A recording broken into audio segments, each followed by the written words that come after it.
කිසිම මුදලක් වියදම් නොකර ඊටාම පහසුවෙන් කොම්පෝස්ට් පොහොර ලබා ගන්නා ඊටාම සාර්ථක ක්‍රමයක් ගැන තමයි මම මේ ඔයාලට කියලා දෙන්න හදන්නේ. ඔන්න ඔයාලත් මේ විදිහට කොම්පෝස්ට් පොහොර හදා ගන්න. ඊටාම සාර්ථකයි. ඔන්න ඉතින් නොමිලේ කොම්පෝස්ට් පොහොර ඔයාලට ලබා ගන්න පුළුවන් සාර්ථක ක්‍රමයක් තමයි මේ කියලා දෙන්න හදන්නේ. ඉතින් කොම්පෝස්ට් පොහොර කියලා අමුතුවෙන් හදන්න දෙයක් නැහැ. මේක නොමිලේම ඔයාලා වත්ත පිටින් හොයා ගන්න පුළුවන්. මේක ලේසිම ක්‍රමයක්. ඔන්න ඉතින් වැඩේට බහිමු. ඉතින් ඔයාලා මුලින් කරන්න ඕනි ඔයාලගේ ගෙවත්තේ අවුරුද්දක් විතර පරණ වූ කුණු රොඩු එකතු වෙච්ච තැනකින් මෙන්න මේ පස් ලබා ගන්න එක තමයි මුලින්ම කරන්න ඕනේ.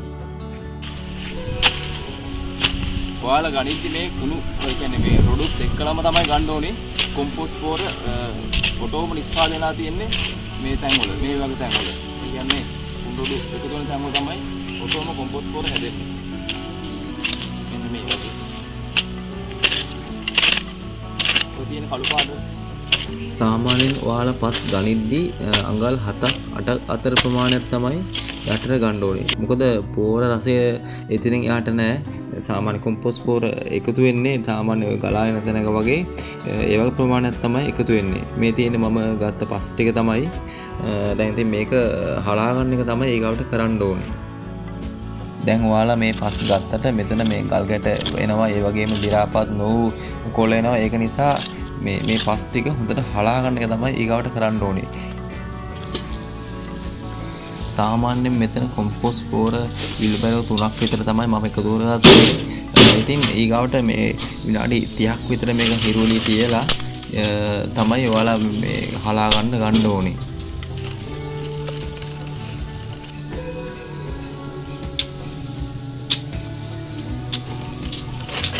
දැන් විනාඩි 30ක් විතර ගිය නිසා මෙන්න මේ විදිහට ඔයාලට හලා ගන්න පුළුවන් කොම්පෝස්ට් පොහොර පස් ටික. ඉතින් ඔයාලට පේනවනේ කළු පාටට තියෙනවා. මෙතන කොම්පෝස්ට් පොහොර රසය හොඳටම තියෙන නිසා තමයි මේ කළු පාටට පෙන්නුම් කරන්නේ. ඉතින් මේ වගේ ඔයාලත් හදාගන්න ගොඩක් වටිනවා. මෙන්න මේ වගේ හදාගන්න. ඉතින් කොම්පෝස්ට් පොහොර හදනවා කියලා අමුතුවෙන් හදන්න දෙයක් නැහැ. දි รา පත් වූ සාමාන්‍ය කොළ සයිස් තියෙන තැනකින් පස් ගත්තට පස්සේ මෙන්න මේ වගේ ඔයාලට කොම්පෝස්ට් පොහොර ඔටෝම හදාගන්න පුළුවන්. දැන් මම මේ කරන්නේ භාජන වලට වෙනම ඇසුරුම් කරනවා. මොකද අවශ්‍ය වෙලාවට ගන්න.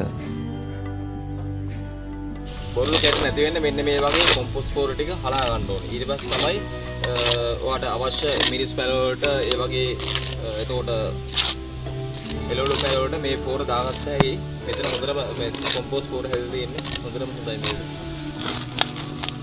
ඉතින් මගේ රන්තැඹිලි පැල වලට මම දාන්නෙම මේ කොම්පෝස්ට් පොහොර තමයි.